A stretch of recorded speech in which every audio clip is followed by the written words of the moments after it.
Price action क्या होता है, चार्ट पर कैंडल्स कैसे बनती है और उनके पीछे बायर्स और सेलर्स का क्या माइंडसेट या फिर साइकोलॉजी होती है, इसे बेसिक से एडवांस तक डिटेल में जानते हैं। सबसे पहले प्राइस एक्शन किसे कहते हैं ये जानते हैं।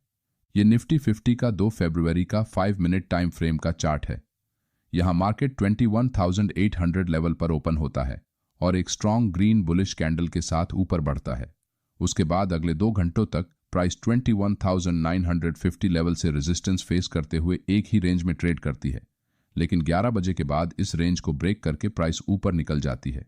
प्राइस एक स्ट्रॉन्ग मूवमेंट के बाद यहाँ एक बेस बनाती है और ब्रेकआउट के बाद फिर से अपना पुराना मोमेंटम कंटिन्यू करती है। यहाँ प्राइस एक पॉइंट से दूसरे पॉइंट तक मूवमेंट करती है। जब भी प्राइस को किसी डायरेक्शन में आगे बढ़ना होता है तो प्राइस कभी भी एक सीधी रेखा में आगे नहीं बढ़ती। प्राइस को आगे बढ़ाने के लिए मार्केट में बायर्स और सेलर्स का होना जरूरी होता है। इसीलिए प्राइस आगे बढ़ते हुए हायर लोज और लोअर हाइस का फॉर्मेशन बनाती है, जिससे अलग अलग लेवल्स पर बायर्स और सेलर्स मार्केट में एंट्री और एग्जिट करते रहते हैं। प्राइस के इसी मूवमेंट या फिर एक्शन को ट्रेडिंग की भाषा में प्राइस एक्शन कहते हैं। अब कैंडल्स कैसे बनती है और उनके पीछे क्या साइकोलॉजी होती है ये जानेंगे। ये निफ्टी 50 का 5 फरवरी का 5 मिनट टाइम फ्रेम का चार्ट है। यहाँ मार्केट 21,900 लेवल पर ओपन होता है और प्राइस एक्शन बनाते हुए 21,960 इस लेवल से रेजिस्टेंस फेस करता है। अगर आप चार्ट को ध्यानपूर्वक देखेंगे तो यहाँ प्राइस 21,950 से लेकर 21,960 इस लेवल से बार बार रेजिस्टेंस फेस कर रही है। इसका मतलब जब भी प्राइस इस एरिया में आती है, सेलर फिर से फ्रेश सेलिंग स्टार्ट करते हैं और प्राइस को नीचे पुश करते हैं।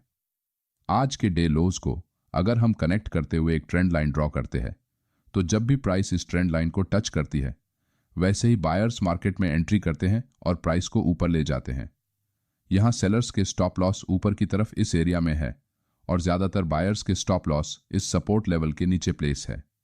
इसका मतलब ये 2 लेवल्स अभी मार्केट में साइकोलॉजिकली सबसे इंपॉर्टेंट है, क्योंकि जैसे ही मार्केट इन लेवल्स को तोड़ने की कोशिश करेगा वैसे ही बायर्स या फिर सेलर्स की साइकोलॉजी डिस्टर्ब होगी और वो पैनिक में आकर अपनी पोजीशंस एग्जिट करने लगेंगे।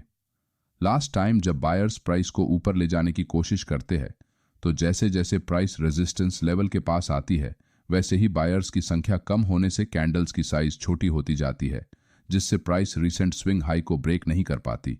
इसका मतलब प्राइस को ऊपर ले जाने का ये बायर्स का आखिरी अटेम्प्ट था।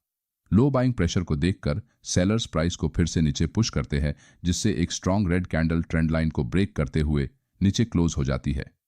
ट्रेंड लाइन को टूटता हुए देखकर यहां कुछ बायर्स डर जाते हैं और ट्रेड से एग्जिट करने लगते हैं, तो कुछ न्यू ट्रेडर इस सपोर्ट लाइन को देखकर फिर से लोअर लेवल्स पर बाइंग करते हैं, जिससे प्राइस एक बार फिर से ऊपर बढ़ती है।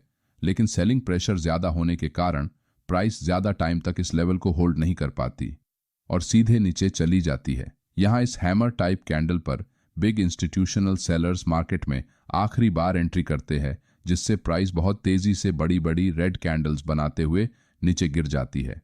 यहाँ इस ब्रेकडाउन के पीछे मार्केट की साइकोलॉजी आपको समझनी होगी। मॉर्निंग में 10 बजे से लेकर इस ब्रेकडाउन पॉइंट तक अगर आप ध्यान से प्राइस मूवमेंट को देखेंगे तो यहाँ जब भी प्राइस ऊपर की तरफ बढ़ती है तो छोटी ग्रीन कैंडल्स बनती है, लेकिन जब भी प्राइस नीचे आती है तब बड़ी बड़ी रेड कैंडल्स बनाकर नीचे आती है।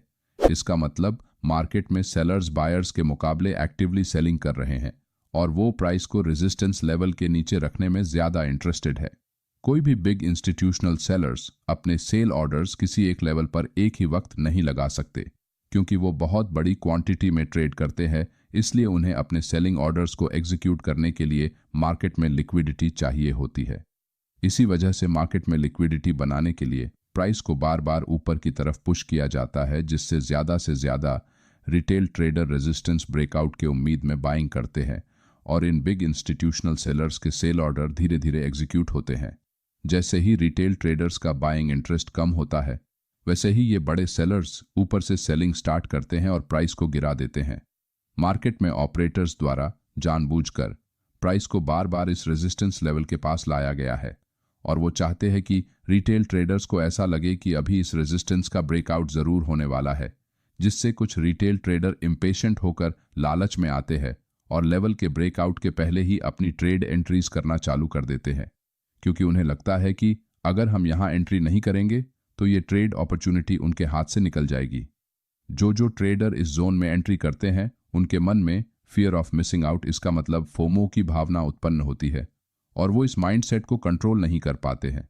इसी तरह बड़े ट्रेडर्स रिटेल ट्रेडर्स के माइंडसेट से खेलते हैं और उन्हें लालच दिखाकर अपने जाल में फंसा लेते हैं। मार्केट में ट्रेडिंग करते समय आपको इन्हीं इंस्टीट्यूशनल ट्रेडर्स की चाल को समझना है, जिसे हम स्मार्ट मनी कॉन्सेप्ट्स कहते हैं। तभी आप प्रॉफिटेबल ट्रेडर बन सकते हैं। इस चार्ट में बने प्राइस एक्शन को देखकर आपको कुछ इंपॉर्टेंट पॉइंट्स हमेशा ध्यान में रखने होंगे। फर्स्ट पॉइंट, जब भी मार्केट एक कंसोलिडेशन जोन में ट्रेड करता है या फिर एक रेंज में ट्रेड करता है, उस समय रेंज के ब्रेकआउट से पहले ट्रेड एंट्री नहीं करनी चाहिए। सेकंड पॉइंट, आपको क्या लगता है इससे ज्यादा चार्ट पर क्या दिखता है, इस बेसिस पर ट्रेड एंट्री करनी चाहिए। थर्ड पॉइंट, किसी भी एक अकेले कैंडल को देखकर ट्रेंड के ऑपोजिट ट्रेड एंट्री ना करें।